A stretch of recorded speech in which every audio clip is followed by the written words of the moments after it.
তিন প্রকারের রোজাদার আমাদের সমাজে আছে। কয় প্রকার? তিন। একটা হলো আম উমুম, যারা রোজাও রাখে মিথ্যাও বলবে, রোজাও রাখে গীবত করে, রোজাও রাখে গালিও দেয়, রোজাও রাখে সিনেমাও দেখে, রোজাও রাখে বেগানা মেয়ের সাথে কথাও বলে, রোজাও রাখে মুনাফিকিও করে, রোজাও রাখে বাটপারিও করে। এগুলো কোনো রোজা নয়, এগুলো শুধুমাত্র সময় নষ্ট ছাড়া আর কিছু নয়। সেকেন্ড রোজা খাস, যারা রোজা রাখবে কানের রোজা, রোজা রাখবে মুখের রোজা, রোজা রাখবে নাকের রোজা, রোজা রাখবে হাতের রোজা, রোজা রাখবে পায়ের রোজা, রোজা রাখবে দিলের রোজা।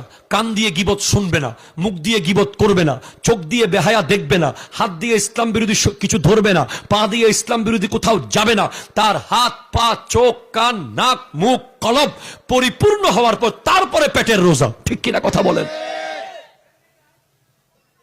এটা হলো খাস। আরেকটা হলো আখাসুল খাস, খুসুসুল খুসুস, ভেরি ভেরি ভিআইপি। এটা অনেক উঁচুতে, অনেক উঁচুতে। এটা কারা? যারা 11 মাস ফুল সেট আপ শেষ করবে, পারিবারিক সামাজিক রাষ্ট্রীয় ব্যক্তিগত। 11 মাস পরে যখন রমজানে সে নক করবে, এই 1 মাস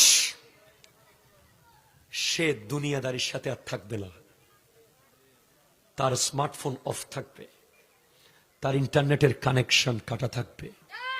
কথা কোন ঠিক কিনা জোরে বলেন? তার মোটর সাইকেলের চাবি আলমারিতে রেখে দেবে। সে মসজিদে আর সেহেরিতে, তাকে যেখানেই যায়, হয়তো সে মসজিদে অথবা ওযুখানায় অথবা তারাবিতে অথবা সেহেরিতে অথবা ইফতারে 24 ঘন্টা সে আল্লাহর সাথে কানেক্টেড। এটা হলো আখাসুল খাস। যেদিন ঈদের চাঁদ উঠবে, সেদিন তার চেহারা থেকে নূর চমকাবে। সে যা বলবে তা হয়ে যাবে, সে আল্লাহর হয়ে যাবে। এমন একজন রোজাদারের নাম হলো শেখ সুলতান সৈয়দ আব্দুল কাদের জিলানী রহমতুল্লাহ আলাইহি। উনি এই 1 মাস কিছুই করতেন না, 24 ঘন্টা আল্লাহর ধ্যানে মগ্ন থাকতেন। আমরা চাইলেই পারি, চাইলে সম্ভব, অসম্ভব কিছু না।